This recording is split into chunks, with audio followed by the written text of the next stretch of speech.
اعوذ باللہ من الشیطان اللعین الرجیم بسم اللہ الرحمن الرحیم حمدا لک یا ذا الجود والاحسان والفضل والطول والامتنان وصلاة وسلاما على من لا ينطق عن الهوى إن هو إلا وحي يوحى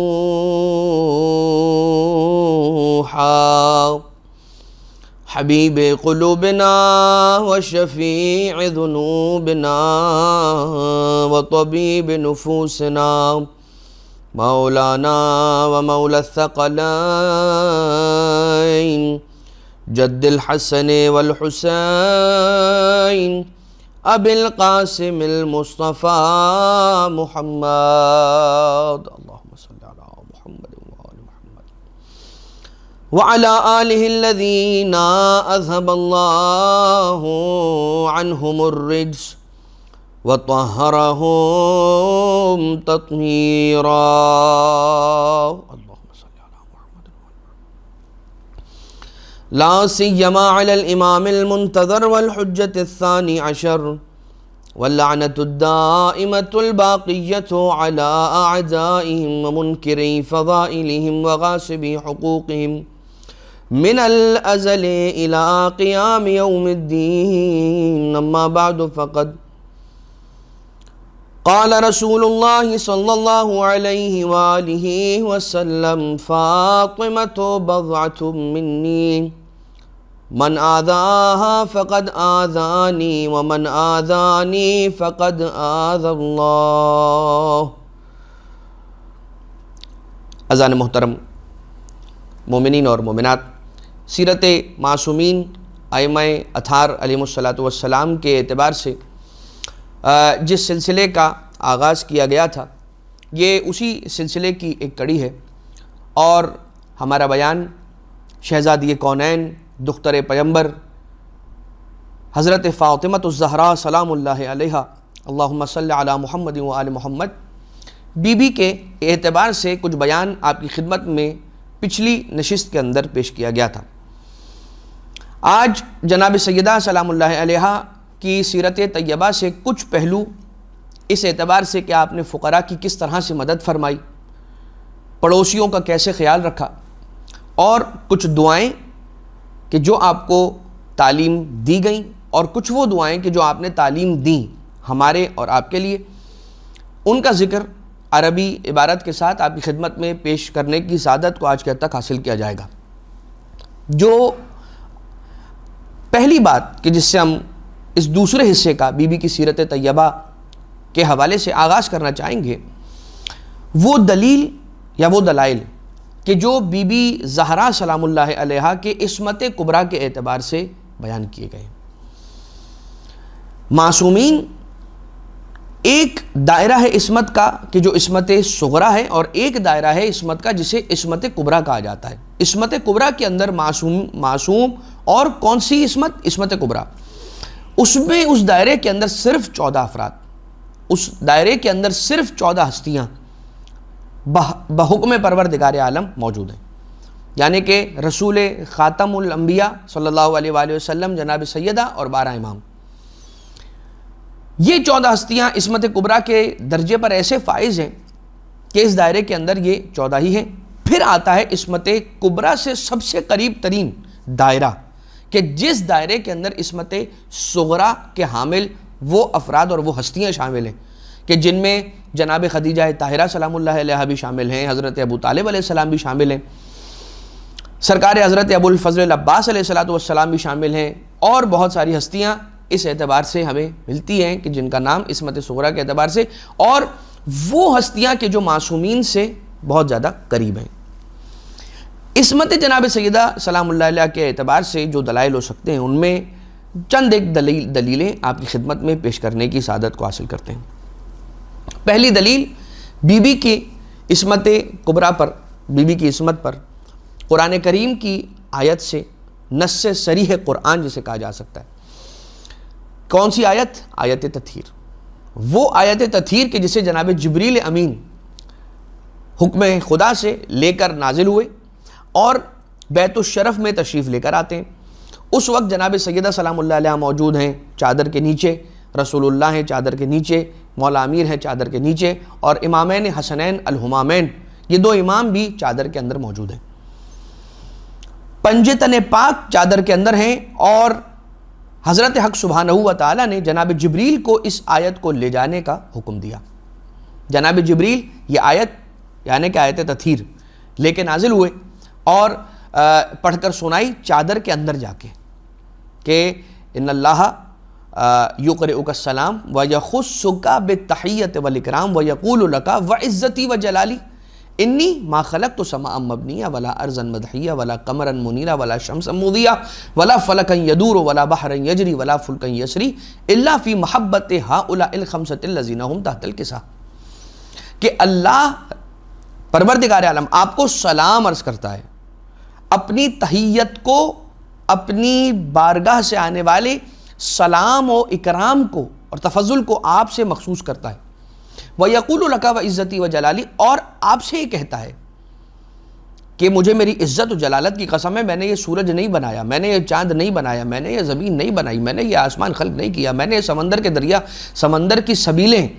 دریاؤں کی سبیلیں نہیں بہائیں، میں نے آسمان کا شامیانہ خلق نہیں کیا، میں نے یہ زمین کا فرش نہیں بچھایا، میں نے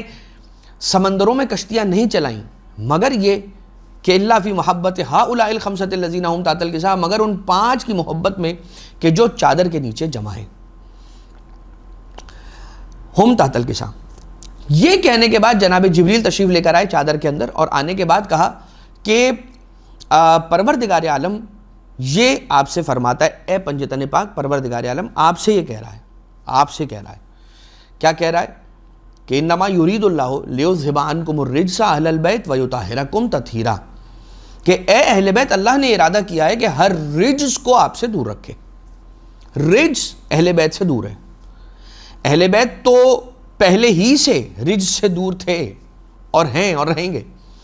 یعنی کہ یہ اگر اس طرح سے ترجمہ کیا جائے کہ اے اہل بیت رجس آپ سے دور ہے، اور اگر یہ ترجمہ کیا جائے کہ آپ رجس سے دور ہیں،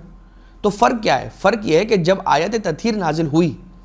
تو آیت تطہیر کے نازل ہونے سے اہل بیت اطہار پاک نہیں ہوئے، بلکہ اہل بیت اطہار پہلے ہی سے اتنے پاک تھے، اتنے پاک تھے، اتنے پاک تھے کہ پروردگار عالم نے کہا کہ آپ تو بہت پاک ہیں، آپ کبھی رجس کے قریب جانے کا تصور بھی نہیں کریں گے، لیکن عین ممکن ہے کہ کوئی رجس آپ کے قریب آنے کی کوشش کرے، تو میں یہ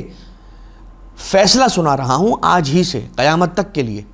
کہ کوئی رجس کبھی آپ کے قریب بھی نہیں آ پائے گا، چاہے کتنی کوششیں کیوں نہ کر لے. یعنی کہ رجس آپ کے ساتھ مکس نہیں ہوگا. جو نجاست ہیں، دناست ہیں، برائیاں ہیں، ناپاکیاں ہیں، ناپاکیزگیاں ہیں، یہ سب اہل بیت اطہار سے پروردگار عالم نے دور رکھی ہے. اور جو رجس اہل بیت اطہار علیہ السلام سے دور ہے تو اہل بیت اطہار ویسے ہی پاک ہیں جیسے ان کے پاک رکھے جانے کا حق ہے، جیسے وہ پاک تھے ویسے ہی پاک ہیں اور رہیں گے. لہٰذا پاک ہو تو اسے کیا کہتے ہیں؟ معصوم کہتے ہیں. لہٰذا یہ معصوم ہے. مگر یہ معصوم جو ہیں یہ کیسے معصوم ہیں؟ ایسے معصوم ہیں کہ یہ ہر چیز کا اثر جانتے ہیں، ہر چیز کی حقیقت کو جانتے ہیں. ایک مرتبہ یہ کہا جائے کہ بھائی اللہ نے پاک کر دیا تو انہوں نے پاک رہنا ہی تھا نا، تو اللہ نے انہیں پاک کیا یا اللہ نے انہیں پاک رکھا؟ اللہ نے انہیں پاک رکھا ہے. اللہ نے انہیں ایسے پاک رکھا ہے کہ اب کوئی چیز انہیں خراب نہیں کر پائے گی. اب اس کے اندر فقط ایک چھوٹی سی بات جو عموماً سوال کیا جاتا ہے، چونکہ عصمت جناب سیدہ کی بات آ گئی تو عصمت ہی کے اعتبار سے بس 1-2 جملے اور اس کے بعد ہم بات کو فوراً آگے بڑھا دیں گے کہ کیا کمال ہوا پھر نعوذ باللہ من ذالک ائمہ اطہار علیہ السلام کا. اللہ نے ان کو پاک کر دیا، اللہ نے انہیں پاک کیا نہیں، اللہ نے انہیں پاک رکھا. وہ پاک تو تھے، انہوں نے خود اپنے آپ کو پاک رکھا. کیا وجہ ہے؟ وجہ یہ ہے کہ اختیار اہل بیت اطہار کے پاس ہے. معصوم جانتے ہیں، امام جانتے ہیں، جناب سیدہ جانتی ہیں کہ کیا اچھی چیزیں ہیں کیا بری چیزیں ہیں، جانتے ہم بھی ہیں، مگر بری چیز ہونے کے باوجود، اس کا علم رکھنے کے باوجود بھی اس میں اپنے ہاتھ میلے کر لیتے ہیں. مگر ائمہ اطہار علیہ السلام ایسے پاک ہیں اور ان کا علم اس یقین پر ہے کہ وہ کبھی بھی کسی برائی کے قریب تک نہیں جائیں گے. ہم اور آپ اس چھوٹے سے لیول کے اوپر تو سمجھتے ہیں کہ اگر آگ میں ہاتھ ڈال دیں گے تو ہاتھ جل جائے گا، اگر چھری کو اپنے انگلیوں پہ پھیر لیں گے تو ہاتھ کٹ جائے گا، اگر اونچی عمارت سے چھلانگ لگا دیں گے تو موت واقع ہو جائے گی، اتنا تو معلوم ہے، اور اسی وجہ سے ہم نہیں لگاتے۔ بس اسی کو بالکل بلند اور اس کی معراج پر، اس کی چوٹی پر لے جائیے تو وہ علم آ جاتا ہے کہ جسے حق الیقین کہا جاتا ہے۔ علم جب بڑھتا ہے تو یقین، یقین جب بڑھتا ہے تو عین الیقین اور حق الیقین۔ حق الیقین تک جو افراد پہنچ گئے، جو موجود ہیں، جو اس یقین کی منزل پر فائز ہیں، اہل بیت اطہار علیہ السلام، وہ جانتے ہیں اس بات کو بہت اچھی طرح سے کہ اللہ کا حکم کیا ہے، اس کی پسند ناپسند کیا ہے، اس کی مشیت کو ان سے بہتر جاننے والا کوئی نہیں، لہٰذا وہ وہی کرتے ہیں، ویسا ہی کرتے ہیں جیسا اللہ نے چاہا ہے، اور اپنی مرضی اور اپنے اختیار سے کرتے ہیں۔ اب ایک تو دلیل یہ ہو گئی جناب سیدہ سلام اللہ علیہ کی عصمت کی کہ آیت تطہیر پروردگار عالم نے سورۃ الاحزاب کی جو آیت نمبر 33 ہے اسے نازل فرمایا، تو یہ جناب سیدہ سلام اللہ علیہ کے حق میں اور آپ کی شان میں یہ آیت نازل ہوئی ہے۔ ایک تو یہ دلیل ہو گئی۔ ایک یہ دلیل ہے کہ رسالت مآب صلی اللہ علیہ وآلہ وسلم نے فرمایا کہ فاطمۃ بضعۃ منی، جو ہم نے سرنامہ کلام میں جس کی تلاوت کا شرف حاصل کیا، کہ فرماتے ہیں حضور گرامی قدر صلی اللہ علیہ وآلہ وسلم کہ فاطمۃ بضعۃ منی، فاطمہ میرا ٹکڑا ہے، فاطمہ محمد مصطفیٰ کا ٹکڑا ہے۔ اگر فاطمہ زہرا سلام اللہ علیہ محمد مصطفیٰ کا ٹکڑا ہے تو جو محمد مصطفیٰ صلی اللہ علیہ وآلہ وسلم کی خصوصیات ہیں، ہر اس خصوصیت کا بھی ٹکڑا ہے جناب سیدہ، ٹھیک ہے۔ اگر جناب رسالت مآب خلق عظیم پہ فائز ہیں تو اس کا ٹکڑا جناب سیدہ ہے۔ اگر رسول اللہ صلی اللہ علیہ وآلہ وسلم معصوم ہیں تو اس معصوم ہونے کی اور اس عصمت کا ٹکڑا ہے جناب سیدہ سلام اللہ علیہ۔ لہٰذا بی بی کی عصمت پر ایک اور دلیل، جس طرح سے آیت تطہیر کے اندر انہیں پاک رکھنے کے ذریعے سے معصوم ہونے کی ہمیں دلیل ملی، اسی طرح سے رسول اللہ کا ٹکڑا ہونے کے اعتبار سے یہ دلیل ہمارے پاس ہے کہ جناب سیدہ سلام اللہ علیہ بھی معصومہ ہیں۔ ایک اور دلیل یہ کہ ان اللہ، رسول اللہ صلی اللہ علیہ وآلہ وسلم نے ارشاد فرمایا ان اللہ یرضی لرضاها ویغضب لغضبها، کہ پروردگار عالم راضی ہوتا ہے جناب سیدہ کی رضا سے اور وہ غضبناک ہوتا ہے جناب سیدہ سلام اللہ علیہ کے غضب سے۔ اگر سیدہ ناراض تو اللہ ناراض، اگر سیدہ راضی ہیں تو اللہ راضی ہیں۔ ہم سارے کیا چاہتے ہیں کہ ہم اس رب کو راضی کر لیں، اور رسول کیا فرماتے ہیں، اگر تم نے سیدہ کو راضی کر لیا تو سمجھ لو کہ اللہ کو راضی کر لیا، اور ہم کیا سب چاہتے ہیں کہ ہم اللہ کو ناراض نہ کریں۔ رسول اللہ نے فرمایا اگر تم نے سیدہ کو ناراض نہیں کیا تو سمجھو تم نے اللہ کو بھی ناراض نہیں کیا، اور اگر تم نے سیدہ کو ناراض کر دیا تو گویا سمجھو کہ تم نے اللہ کو بھی ناراض کیا۔ ایسی پاک ہستی کہ جس کی رضا اللہ کی رضا ہو جائے، جن کا غضب اللہ کا غضب ہو جائے، وہ کتنی معصومہ ہوں گی، اس بات کا ہم شاید تصور بھی نہیں کر سکتے۔ لہٰذا ایک اور دلیل یہ تھی، اور اس کے بعد دلیل یوں ہے کہ ان اللہ، یہ تو ایک دلیل ہو گئی۔ اس کے بعد رسالت مآب کا صلی اللہ علیہ وآلہ وسلم ارشاد فرمانا حدیث ثقلین کی صورت کے اندر کہ جو آخری خطبہ ہے رسول کا، خطبہ مطلب جو حجۃ الوداع کا جو خطبہ ہے، جس میں غدیر کے مقام پر رسول نے جو خطبہ ارشاد فرمایا، اس میں حضور گرامی قدر یہ فرما رہے ہیں کہ انی تارکن فیکم الثقلین، آگاہ ہو جاؤ کہ میں تمہارے درمیان دو گراں قدر چیزیں چھوڑے جا رہا ہوں، ثقلین کتاب اللہ و اطرتی اہل بیتی۔ تو وہ دو چیزیں کہ جن دو چیزوں کے حوالے کر کے اپنی امت کو رسالت مآب صلی اللہ علیہ وآلہ وسلم تشریف لے گئے، ان دو چیزوں میں سے ایک چیز اطرت اہل بیت ہیں، اور جناب سیدہ سلام اللہ علیہ اس اطرت کا حصہ ہیں کہ جیسے قرآن پاک ویسے اہل بیت اطہار پاک ہیں، اور جیسے ہم نے قرآن کو فالو کرنا ہے اسی طرح سے ہم نے اہل بیت اطہار علیہ السلام کو فالو کرنا ہے۔ ہم بات کو اب آگے بڑھائیں تو یہ بات تھی دلائل عصمت حضرت زہرا المرضیہ المحدثہ بتول سلام اللہ علیہ۔ اب آ جائیے بی بی نے کس انداز سے فقراء کی معاونت فرمائی، کیسے مواقع تھے، بی بی کو جب علم ہوتا تھا کہ کسی شخص کے گھر میں، کسی خاتون کے گھر میں آٹا نہیں ہے، تو بی بی چکی میں جو اور گندم کو پیسا کرتی تھی، اور جو آٹا اس سے میسر آتا تھا اس سے بی بی اسے گوندھ کر اسے عجین کرتی تھی، ٹھیک ہے، اس کا آٹا بناتی تھی۔ آٹا تیار کرنے کے بعد، اس آٹے کو گوندھ لینے کے بعد شہزادی کونین اس کے گھر بھجوا دیا کرتی تھی۔ چکی پیسنا کوئی آسان مرحلہ نہیں تھا، مگر پھر بھی رسول کی بیٹی، کائنات کی شہزادی، سیدۃ نساء العالمین، کائنات کی عورتوں کی سردار، چکی چلا کے اس میں جو اور گندم کو پیس کے اس آٹے کو گوندھ کے تیار کر کے بھیجا کرتی تھیں ان لوگوں کے گھر کہ جو لوگ آٹا نہیں رکھتے تھے روٹیاں تیار کرنے کے لیے اور اپنی گزر بسر کرنے کے لیے۔ سلام اللہ علیہ، ہمارے لاکھوں سلام اور لاکھوں درود ہو پروردگار عالم کے جناب سیدہ سلام اللہ علیہ کی ذات والا صفات پر۔ اور صرف ایسا ہی نہیں کہ بی بی آٹا تیار کر کے بھجوایا کرتی تھیں، بلکہ اپنی پشت پر مشکیزے کو رکھ کے یا اپنی پشت پر اس ظرف کو رکھ کے لے جایا کرتی تھیں ان بوڑھے اور ضعیف و نادار لوگوں کے گھر پانی، کہ جو لوگ باہر نکل کے خود پانی بھر کے اپنے گھر نہیں لے جا پاتے تھے، نہیں لے جا سکتے تھے۔ تو جناب سیدہ سلام اللہ علیہ کی سیرت میں یہ ملتا ہے کہ آپ اپنی پشت پر اس مشکیزے کو یا اس ظرف کو رکھ کے خود تشریف لے جاتی تھیں اور اس ضعیف یا ضعیفہ کے گھر پہنچاتی تھیں کہ جو لوگ پانی کا انتظام اپنے لیے نہیں کر پاتے، دوسرا بھی ان کی مدد نہیں کرتا تھا۔ تو جناب سیدہ سلام اللہ علیہ ان کی اس طرح سے مدد فرمایا کرتی تھیں۔ بی بی، اب آپ دیکھیے، گھر میں فاقہ، اور اس فاقے کو دور کرنے کے لیے جناب سیدہ سلام اللہ علیہ نے جتنا گھر میں راشن، جتنا گھر میں سامان، جتنا گھر میں سودا سلف موجود ہو اس پر گزارا کیا کرتی تھیں جناب سیدہ، اور کبھی اپنے شوہر نامدار مولا کائنات امیر ممکنات حلال مشکلات علیہ السلام سے نہیں کہتی تھیں، ماں سوائے اس مرحلے کے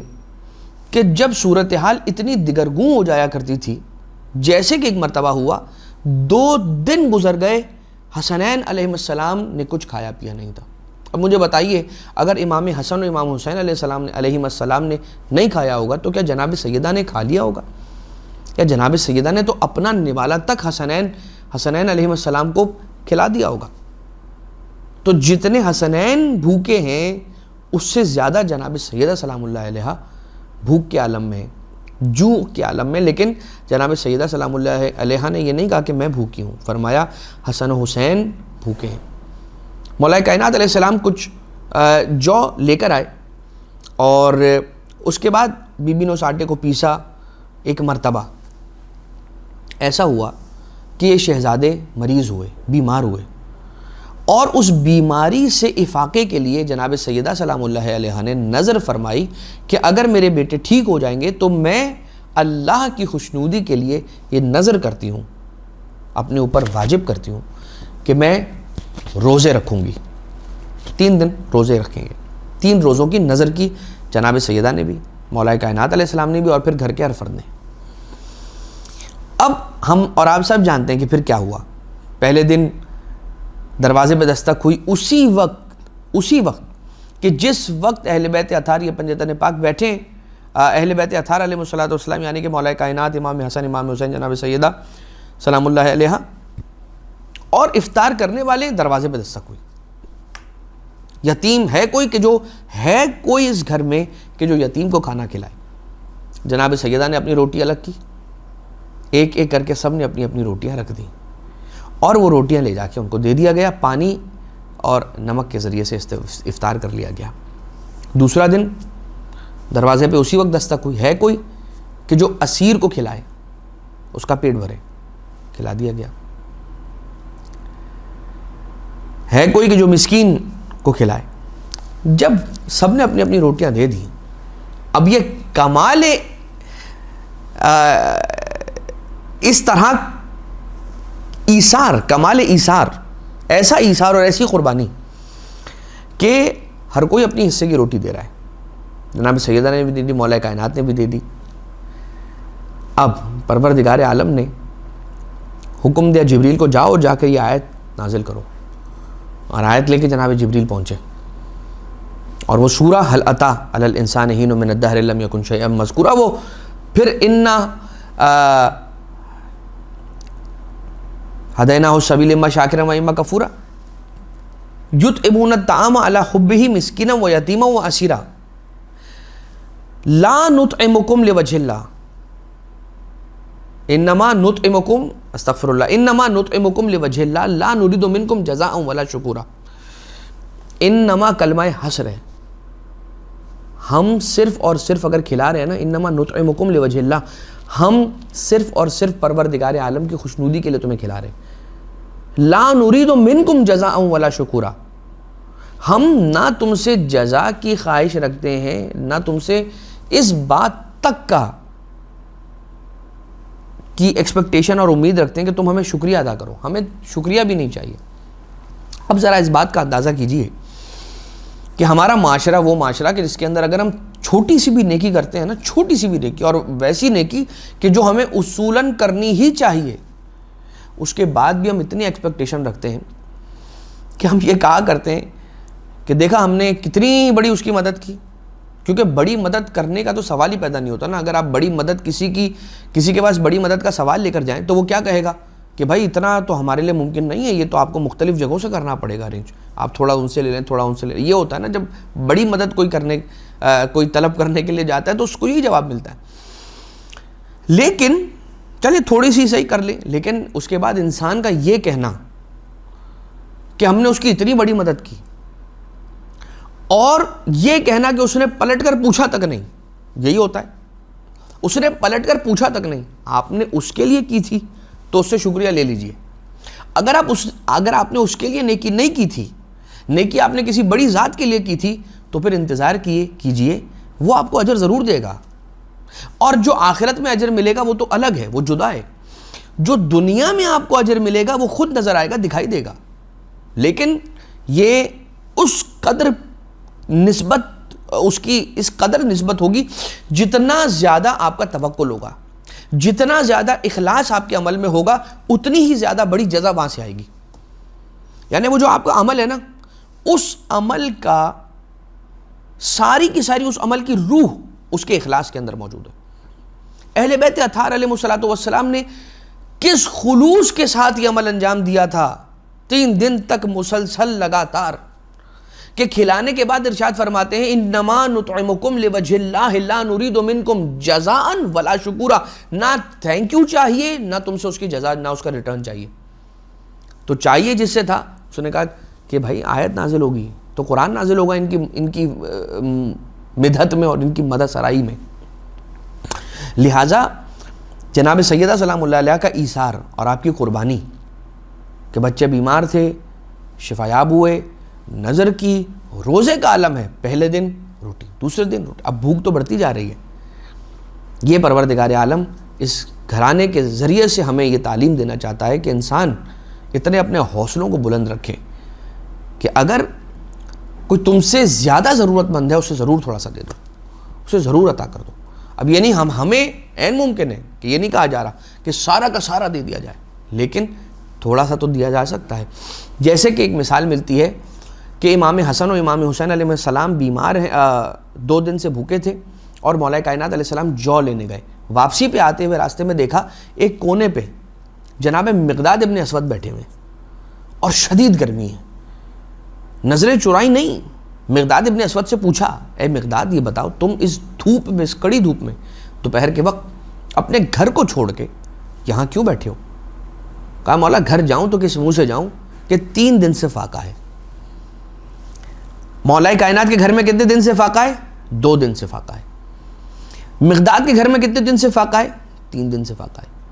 علی نے فرمایا کہ یہ جو میں لے کر آیا ہوں وہ ساری کی ساری جو دے دی مقداد کو. فرمایا اے مقداد یہ جو تم رکھ لو. مولا کائنات علیہ الصلوۃ والسلام نے وہ جو کہ جو لے جا رہے تھے ان حسن و حسین علیہ السلام کے لیے جو 2 دن سے بھوکے تھے، یہ کہہ کے دے دی کہ اے مقداد یہ تم رکھو، اس لیے کہ اس جو کی یا اس گندم کی تمہیں ہم سے زیادہ ضرورت ہے، ہم 2 دن سے فاقے میں ہیں، تم 3 دن سے فاقے میں ہو، یہ تم رکھ لو۔ اللہ اکبر! اس قربانی اور اس ایثار کے، اس سخاوت کے، اس کرم کے کون پہنچ سکتا ہے؟ اور بی بی کی ایثار کی ایک مثال اور، کہ بی بی نے اپنی شادی کا جوڑا اس خاتون کے لیے بھجوا دیا تھا کہ جس بچی کی شادی تھی اور قریب تھی، اور اس بچی کے پاس شادی کا لباس نہیں تھا۔ بہت زیادہ ایموشنز جڑے ہوتے ہیں اس لباس کے ساتھ کہ جو کسی بھی مومنہ کا، کسی بھی لڑکی کا شادی کا لباس ہو۔ سالوں تک اسے سنبھال کر رکھا جاتا ہے، بار بار اسے نکال کر دیکھا جاتا ہے اور اپنے ارمان تازے کیے جاتے ہیں۔ لیکن جناب سیدہ سلام اللہ علیہ، ہمارے لاکھوں سلام ہو بی بی پر، ہماری جان قربان ہو رسول کی بیٹی پر، کہ اپنے اس لباس کو بی بی نے عنایت کر دیا، یہاں تک کہ وہ گلوبند والا واقعہ۔ اب برکت کیسے آ جاتی ہے؟ بی بی کا وہ گلوبند ہوا کیا تھا؟ سوال ہوا تھا، رسول اللہ کے پاس ایک بوڑھا شخص آیا تھا اور اس نے آ کر کچھ سوال کیا۔ رسول اللہ نے فرمایا اس وقت تو میں تمہیں کچھ نہیں دے سکوں گا، میرے پاس اس وقت کچھ نہیں ہے، لیکن تم جاؤ اور جناب سیدہ سلام اللہ علیہ کے گھر کا دروازہ بتایا۔ یعنی رسول اللہ کے پاس ایک بوڑھا شخص آیا، آنے کے بعد رسول سے سوال کیا، رسول نے کہا جاؤ فاطمہ زہرا کے گھر کا دروازہ کھٹکھٹاؤ۔ بی بی کے گھر کا دروازہ کھٹکھٹایا۔ پہلے بی بی نے اپنے گلوبند نکال کر دینے سے پہلے وہ رضائی دی ہے کہ جس رضائی پر امام حسن اور امام حسین علیہ السلام جس رضائی کو بچھا کر سویا کرتے تھے۔ روایتیں یہ بیان کرتی ہیں، وہ جو گلوبند والی روایت ہے کہ کیسا بابرکت گلوبند تھا، کہ اس بابرکت گلوبند سے جو ہوا، ابھی آپ کی خدمت میں مختصر عرض کروں گا اس لیے کہ آپ کو سنا ہوا واقعہ ہے، ہم ان دعاؤں کی جانب بڑھنے لگے۔ لیکن جناب سیدہ سلام اللہ علیہ نے پہلے وہ رضائی کہ جس رضائی پر امام حسن اور امام حسین علیہ السلام سویا کرتے تھے وہ نکال کر پیش کر دی کہ یہ تم لے جاؤ۔ مگر چونکہ اس بوڑھے شخص نے یہ کہا کہ میں یہ اگر لے جاؤں تو اس سے میری حاجتیں پوری نہیں ہوں گی، مجھے روٹی چاہیے، مجھے سواری چاہیے، مجھے واپس پلٹنا ہے، اور کچھ زین وغیرہ اس نے خرید، اب یہ سب میرا سامان اس میں نہیں آئے گا، لہٰذا اس نے وہ پلٹا دی۔ تب بی بی نے کے ذہن میں خیال آیا کہ یہ گلوبند ایک مولا کائنات میرے لیے لے کر آئے تھے، یا ایک انداز سے جناب حمزہ سلام اللہ علیہ کی بیٹی نے جناب سیدہ سلام اللہ علیہ کو وہ گلوبند عنایت کیا تھا، ہدیہ کیا تھا۔ جناب سیدہ سلام اللہ علیہ نے اس گلوبند کو اس کے حوالے کیا، ایک گلے کا ہار تھا، اور وہ لے کے چلا رسول کی خدمت میں آیا، اور رسول نے کہا کہ جاؤ اسے بیچو، فروخت کرو، اور جو مال ملتا ہے اس سے اپنی ضروریات کو پورا کر لو۔ وہیں پہ جناب عمار بیٹھے تھے۔ جناب عمار نے رسول سے اجازت لی کہ یا رسول اللہ مجھے اجازت ہے کہ میں یہ ہار خرید لوں۔ رسول نے فرمایا کہ کیا ہی اچھی بات ہے کہ اگر تم چاہو تو خرید لو۔ اب جناب عمار نے اس بوڑھے شخص سے، اس شیخ سے پوچھا کہ یہ بتاؤ کہ کیا اس کی قیمت لوگے اس ہار کی، اور اس نے بتایا کہ یہ میری ضروریات ہے، بس یہ ضروریات پوری ہو جائیں اور میرے واپس پلٹنے کا انتظام ہو جائے تو یہی میری اس ہار کو فروخت کرنے کی قیمت ہوگی۔ جناب عمار نے وہ قیمت اسے دی، اپنی سواری تک اس کے حوالے کی، اور وہ ہار لیا، اپنے غلام کو اپنی چادر یمانی میں رکھ کے، کہ جس سے مشک کی خوشبو آ رہی تھی اس ہار سے، اسے چادر یمانی کے اندر رکھا اور اپنے غلام کو دے کے بھیجا رسول کے پاس کہ جاؤ اور جا کے رسول کے حوالے کرو، اور میں تمہیں بھی رسول کی غلامی میں دیتا ہوں، آج سے تم میرے نہیں رسول کے غلام ہو، یہ ہار لے جا کے رسول کے حوالے کر دو کہ وہ جناب سیدہ سلام اللہ علیہ تک پہنچا دیں۔ رسول کے پاس یہ غلام گیا، رسول نے کہا جاؤ جناب سیدہ کے دروازے پہ، بی بی کے دروازے پہ آیا، اور اس غلام نے جیسے ہی وہ چادر یمانی کے اندر موجود بی بی کا ہار تھا وہ پلٹایا ہے، تو بی بی نے کہا جا، میں نے تجھے اللہ کی خوشنودی کے لیے آزاد کیا۔ جیسے اس غلام کو آزاد کیا تو وہ غلام مسکرانے لگا، ہنسنے لگا، کہنے لگا، مسکرانے لگا۔ بی بی نے اس سے ہنسنے کی اور مسکرانے کی وجہ پوچھی۔ اس نے کہا کہ اے رسول کی بیٹی، یا بنت رسول اللہ، میں دیکھ رہا ہوں کہ اس ہار کی کتنی برکت ہے۔ اپنے مالک سے چلا، بھوکے کی بھوک مٹا دی، بے لباس کو لباس پہنا دیا، جو بے سواری تھا اسے سواری دلا دی، کسی کو مال دلا دیا اور اس غلام کو آزاد کروا دیا، اور اپنے مالک کے پاس واپس پہنچ گئے۔ یہ ہار کتنا بابرکت ہے۔ تو کیوں نہ ہو کہ یہ ہار اس بی بی کا ہے کہ جو بی بی کائنات کی سردار ہے، وہ ایک ہار کہ جو بی بی کے وجود اقدس پر ایک بار سج جائے اور بی بی سے اس کی نسبت جڑ جائے، وہ اتنا عظیم ہو جائے کہ اتنے لوگوں کی ضروریات پوری ہو جائیں اور اتنے لوگوں کو نجات مل جائے اور اتنے لوگوں کو اس کا فائدہ پہنچ جائے،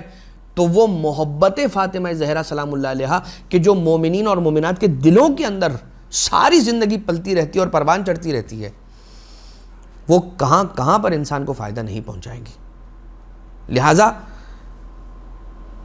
وہ بوڑھا یہ کہتا ہوا چلا، اللہم لا الہ لنا سواک، اللہم اعط فاطمۃ ما لا عین رأت ولا اذن سمعت، کہ اے خدا ہم تیرے ایک ہونے کا اقرار کرتے ہیں، ہمارا کوئی خدا نہیں سوائے تیرے، اے خدا جناب فاطمہ کو سلام اللہ علیہ کو وہ عطا کر کہ جو نہ کسی آنکھ نے دیکھا ہو نہ جو کسی کان نے سنا ہو۔ کیا دعائیں ملی ہیں۔ بس اذان محترم، اب آ جائیے مولا حسن مجتبیٰ علیہ السلام نے ایک مرتبہ اپنی والدہ گرامی کو مصلی عبادت پر بیٹھ کر عبادت کرتے ہوئے اس عالم میں دیکھا کہ بی بی یعنی امام حسن مجتبیٰ علیہ السلام ارشاد فرماتے ہیں، رأیت امی فاطمہ فی محرابہا لیلتن، میں نے ایک رات اپنی والدہ کو محراب عبادت کے اندر دیکھا، فلم تزل راکعتن ساجدتن، یا میری والدہ حالت رکوع میں تھی یا حالت سجدہ میں تھی، اور ساری رات میں یہی منظر دیکھتا رہا، حتی اتضح عمود الصبح، یہاں تک کہ صبح کی نشانیاں نمودار ہو گئیں، روشنی ہونے لگی، صبح نمودار ہونے لگی، وَسَمِعْتُهَا تَدْعُو لِلْمُؤْمِنِينَ وَالْمُؤْمِنَاتِ وَتُسَمِّيهِمْ، اور میں یہ سن رہا تھا کہ مومنین اور مومنات کے لیے دعا فرماتی ہیں، یہاں تک کہ ان کے نام لے لے کر دعا فرماتی ہیں، وَتَكْثُرُ مِنَ الدُّعَاءِ لَهُمْ، اور بہت زیادہ دعا کرتی ہیں ان کے لیے، وَلَا تَدْعُو لِنَفْسِهَا بِشَيْءٍ، اور اپنے نفس کے لیے ایک دعا بھی نہیں طلب کی۔ میں سنتا رہا، ساری رات گزر گئی، یہاں تک کہ صبح نمودار ہو گئی۔ فقلت لها، جب میری والدہ مناجات سے اور دعا سے فارغ ہوئی ہیں تو میں نے مادر گرامی سے جا کے پوچھا، اماں یا اماں ہو لما لا تدعینا لنفسک، آپ اپنے لیے کیوں دعا نہیں فرماتی؟ فرماتی ہیں فقالت، مولا حسن فرماتے ہیں فقالت، کہ میری مادر گرامی نے فرمایا، یا بنیا الجار ثم الدار، اے میرے بیٹے پہلے پڑوسی پھر گھر، پہلے دوسروں کے لیے دعا ہوگی اور پھر اپنے بچوں کے لیے دعا ہوگی، اپنے گھر والوں کے لیے بعد میں دعا ہوگی، پہلے پڑوسیوں کے لیے دعا ہوگی۔ روایت ہے کہ جس روایت میں یہ بیان ہوتا ہے کہ جو شخص کسی مومن کی قضائے حاجت کے لیے اپنے گھر سے نکلتا ہے، کوئی حاجت ہے کسی مومن کی، وہ پورا کرنا چاہتا ہے اس حاجت کو اس مومن کی، اور اسی مقصد سے اپنے گھر سے نکلا ہے، تو قبل اس کے کہ وہ اس کی حاجت کو مکمل کر لے، اس کی ہیلپ کر لے، اس کے امر میں اس کی مدد کر لے، اس سے قبل پروردگار عالم اس کی جو اپنی حاجتیں تھیں اسے پورا کر لیتا ہے، اس کی جو اپنی شارٹ کمنگز اور اس کی اپنی جو دعائیں تھیں پروردگار پہلے اسے مستجاب کر لیتا ہے۔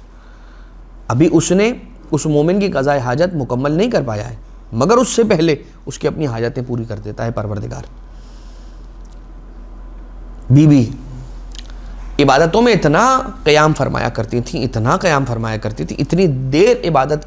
کے قیام میں کھڑی رہا کرتی تھیں کہ بی بی کے پاؤں متورم ہو جایا کرتے تھے، بی بی کے پاؤں میں ورم پڑ جایا کرتے تھے، اور مناجات کے اندر، خدا کی مناجات کے اندر اور اس کے قیام کے اندر بی بی مشغول رہا کرتی تھی۔ جمعہ کے آخری دن، یعنی جمعہ کے دن کی آخری ساعتوں کو، یعنی فرائیڈے کے دن مغرب جب آتی ہے تو اس سے تقریباً 1 گھنٹہ 1.5 گھنٹے پہلے کا وقت، یہ وہ وقت ہے کہ جو روزے جمعہ کی آخری ساعتیں کہلاتی ہیں۔ ان آخری ساعتوں میں روزے جمعہ کی بی بی سلام اللہ علیہ خاص اپنے آپ کو صرف اور صرف پروردگار عالم کی عبادت کے لیے مخصوص کر لیا کرتی تھیں،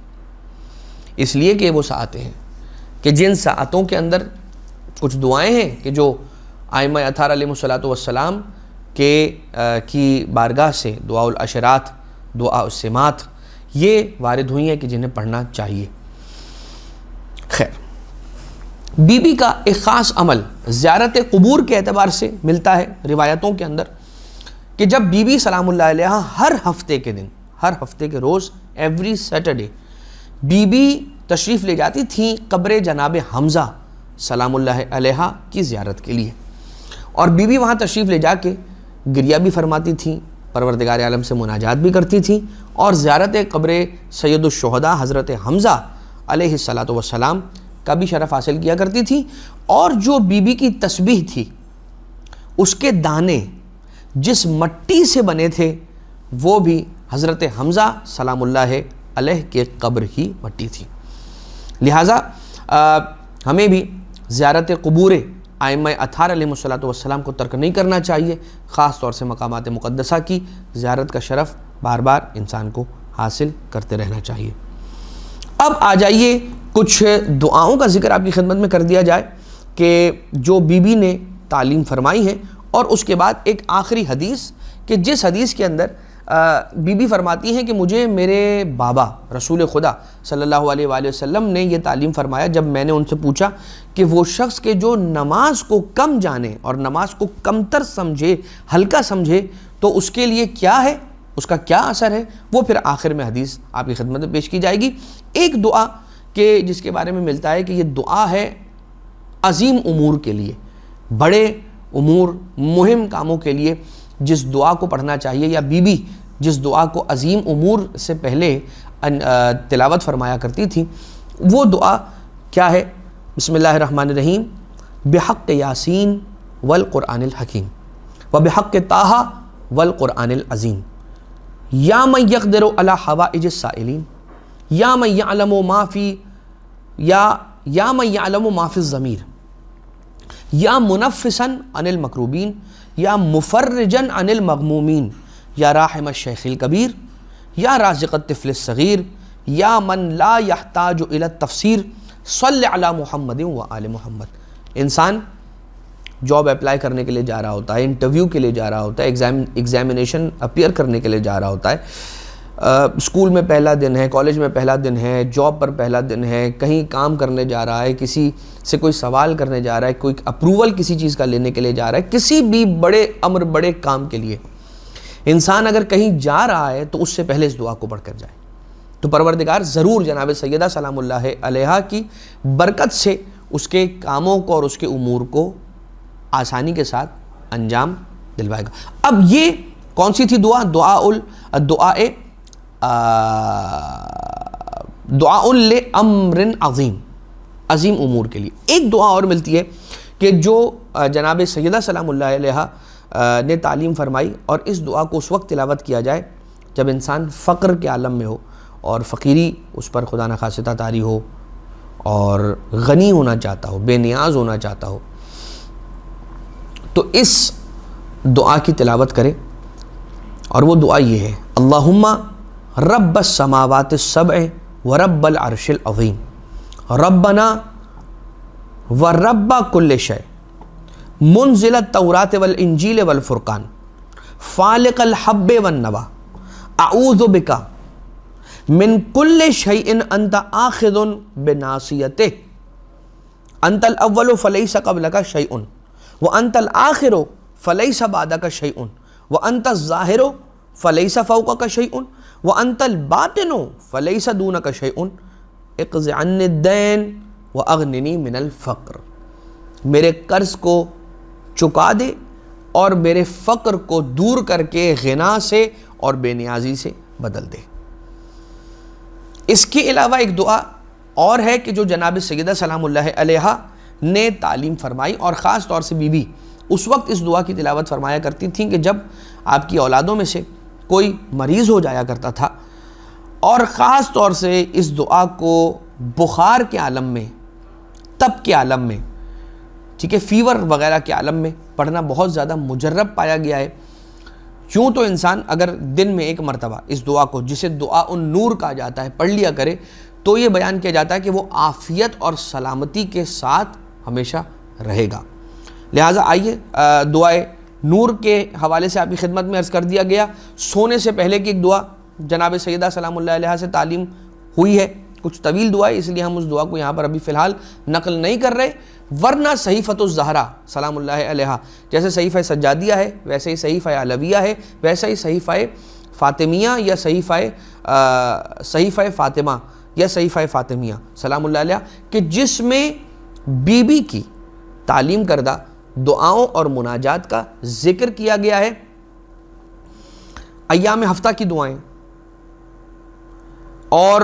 ایک حرز ہے کہ جو ملتا ہے کچھ روایتوں کے اندر یہ حرز ملتا ہے کہ جو حرز کیا ہے، بسم اللہ الرحمن الرحیم لکھنے کے بعد، بسم اللہ الرحمن الرحیم کے بعد یا حیو یا قیوم برحمتک استغیث فاغثنی ولا تکلنی الی نفسی طرفۃ عین ابدا واصلح لی شأنی کلہ۔ اسے لکھ کر انسان اپنے ساتھ باندھ لے اور اسے گلے میں پہن لے تو ہر آفت اور ہر بلا سے جناب سیدہ سلام اللہ علیہا کے صدقے میں بچا رہے گا۔ صرف اور صرف ایام ہفتہ کی دعائیں ہی نہیں، بلکہ ہر نماز کے بعد ایک تعقیب یا ایک تعقیبات کی ایک دعا ہے، تعقیبات نماز۔ جناب سیدہ سلام اللہ علیہا کی بھی تعقیبات نماز روایتوں کے اندر مروی ہوئی ہیں، اور کچھ طویل دعائیں ہیں ہر نماز کے بعد پڑھی جانے والی۔ فجر کے بعد ایک دعا ہے کہ جو جناب سیدہ نے تعلیم فرمائی، ظہر، عصر، مغرب، عشاء، ہر نماز کے بعد ایک دعا بی بی نے الگ الگ تعلیم فرمائی ہے کہ جو کتابوں کے اندر موجود ہے۔ بیان اس لیے کیا گیا سرسری تاکہ ہم اس امر کی طرف بھی متوجہ ہوں کہ جب ہم اللہ کو پکارنا چاہیں تو ہمارے پاس ائمہ معصومین علیہ السلام کی تعلیم کردہ بہترین الفاظ، ایک امام معصوم علیہ السلام کے تعلیم کردہ جو الفاظ ہیں، ان سے بہتر الفاظ اللہ کو پکارنے کے لیے، اس کو یاد کرنے کے لیے اور کہاں سے ہم لے کر آ سکتے ہیں۔ لہٰذا ان ادعیہ سے، ان دعاؤں سے ہم استفادہ کریں۔ اب آخر کے اندر وہ حدیث کہ جو جناب سیدہ سلام اللہ علیہا جب اپنے بابا سے ایک مرتبہ سوال کرتی ہیں،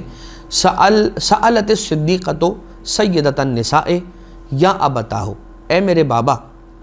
ما لمن تہاونا بصلاتہ من الرجال والنساء، مردوں اور عورتوں میں سے جو کوئی بھی اگر اپنی نماز کو ہلکا سمجھتا ہے تو اس کے لیے کیا ہے؟ تو رسالت مآب صلی اللہ علیہ وآلہ وسلم نے ارشاد فرمایا کہ اس کے لیے 15 خصلتیں ہیں، 15 چیزیں اسے ملیں گی جو اپنی نماز کو ہلکا جانے، جو اپنی نماز کو ہلکا سمجھے۔ اور وہ 15 چیزیں اس طرح سے بائفرکیٹ کی گئیں، 6 دنیا میں ملیں گی، 3 موت کے وقت ملیں گی، 3 اسے قبر میں ملیں گی، اور 3 قیامت میں اسے ملیں گی۔ یہ 15 چیزیں ہیں کہ جو اسے نماز کو کمتر جاننے کے عوض ملیں گی۔ وہ چیزیں کیا ہیں؟ دنیا کے اندر جو 6 چیزیں اسے ملیں گی ان میں کی پہلی چیز، یرفع اللہ البرکۃ یا برکتہ من عمرہ، پروردگار عالم برکت کو اس کی عمر سے اٹھا لے گا، اس کی عمر بہت بے برکت ہو جائے گی، اس کی زندگی بہت بے برکت ہو جائے گی۔ نمبر 2، یرفع اللہ البرکۃ من رزقہ، اس کے رزق سے پروردگار برکت کو اٹھا لے گا۔ یمحو اللہ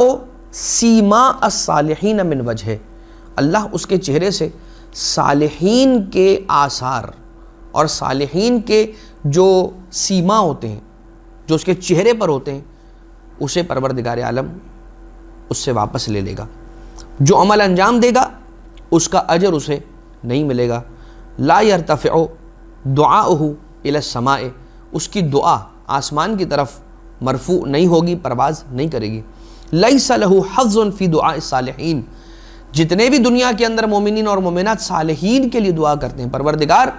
جتنے بھی صالح بندے ہیں ان سب کی مشکلات کو آسان فرما، جتنے صالح بندے ہیں ان کو نیک توفیقات عنایت فرما، جتنے صالح بندے ہیں ان کے ساتھ خیر و خوبی کا سلوک روا رہے۔ تو جو صالحین کے لیے دعا کی جاتی ہے اگر ہم اور آپ میں سے کوئی صالح ہو تو وہ دعا جو عمومی طور پہ صالحین کے لیے کی جا رہی ہے اس دعا کے اندر ہم شامل ہو جاتے ہیں. لیکن اگر کوئی اپنی نماز کو ہلکا جانتا ہے تو پروردگار عالم پھر صالحین کے لیے جو دعائیں کی جاتی ہیں اس میں اسے شامل نہیں کرتا, اس سے اسے باہر نکال دیا کرتا ہے. تو یہ 6 چیزیں جو دنیا میں ملیں گی, 3 چیزیں جو اسے موت کے وقت ملیں گی وہ یہ ہیں, یموت ذلیلا و یموت جائعا و یموت عطشانا. ذلت کے ساتھ اسے موت ملے گی, بھوک کے عالم میں مرے گا, پیاس کے عالم میں مرے گا. اب پروردگار محفوظ رکھیں. اور قبر میں جو 3 چیزیں اسے اسی نماز کو ہلکا جاننے کی وجہ سے ملیں گی وہ کیا ہے؟ یوکل اللہ ملکن یزعجہ فی قبرہ, ایک فرشتے کو پروردگار عالم وہاں پہ معین کر دے گا جو اس پر عذاب, تکلیف, سختی کرتا رہے گا. ایک ملک کو اسی کام کے لیے وہاں پہ مخصوص کر دیا جائے گا کہ وہ اس پر سختی ڈالتا رہے گا. یضیق علیہ قبرہ, اس کی قبر اس کے لیے چھوٹی ہو جائے گی. تکون ظلمت فی قبرہ, اس کی قبر میں اندھیرا ہوگا. اور وہ 3 چیزیں جو قیامت کے اندر ہوں گی وہ کیا ہیں؟ اسے فرشتے اس کے چہرے سے اٹھائیں گے اور سارا کا سارا اہل محشر اسے دیکھے گا. یحاسب حسابا شدیدا, بہت سخت حساب کیا جائے گا.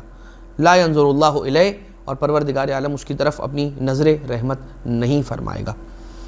لہٰذا وہ عبادت کہ جسے پروردگار عالم نے واجب قرار دیا ہے,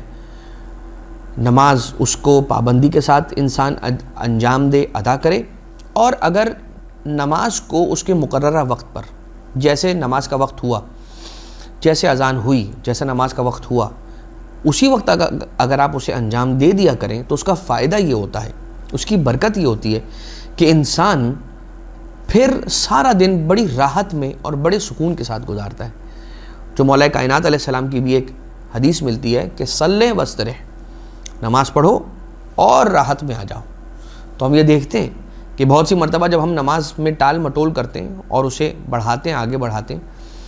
اس کو مطلب ٹالتے ہیں, بعد میں پڑھ لیں گے, تو وہ جس کام کی وجہ سے ہم اس کو ٹالتے ہیں وہ کام بھی نہیں ہو پاتا ہے, اور بہت سی مرتبہ نماز بھی بالکل آخری وقت تک پہنچ جاتی ہے.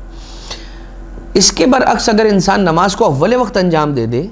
اور اس کے بعد کام کو انجام دینا چاہے تو جیسے نماز ختم کرتا ہے کام بھی اس کا مکمل ہو جاتا ہے, اور اس کے بعد اس کے پاس کافی وقت بھی اسپیئر میں پڑا رہتا ہے, اس کے بارے میں وہ سوچتا ہے کہ اب میں کیا کروں. لہٰذا اگر انسان اپنے اعمال کے اندر برکت چاہتا ہے, بہتری چاہتا ہے, اور ہر امور اس کے اچھے سے انجام پا جائیں تو اسے چاہیے کہ اپنی نمازوں کو اول وقت میں انجام دیا کرے. ایک حدیث ہے جناب سیدہ کی, اور اسی حدیث پر اس گفتگو کا اختتام ہوگا